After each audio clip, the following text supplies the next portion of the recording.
মদনপুর থেকে একবারে ডাইরেক্ট গাজীপুর গেছে। গাজীপুর আমরা তো লোকাল রোডটা দিতেছি, মেন রাস্তা হলো ওই দুইটা। মিরের বাজার হলো এই ব্রিজের নিচে হলো মিরের বাজার। কত হইলো কি, মিরের বাজার দিয়ে ডাইনে যে মোচল লইবেন গাউসিয়ার দিকে, এইটা যাওয়া যাবে না, বন্ধ। এই যে গেল গা গোরাশাল সিলেট, এই রাস্তাটা গেল গা গোরাশাল সিলেট।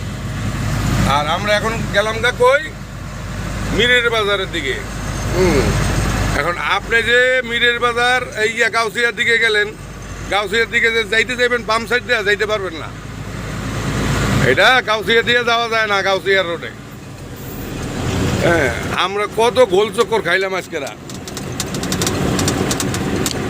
অনেক গোল চক্কর খাওয়া হইলো। তাইলে জনগণের জন্য শেখ হাসিনা সরকার এগুলো করার কি দরকার আছিল? কোনো দরকার ছিল না। তাই এগুলো কইরাই আরো শিক্ষা শান্তি প্রগতি, এটাই আমাদের মূলনীতি। বঙ্গবন্ধুর আদর্শে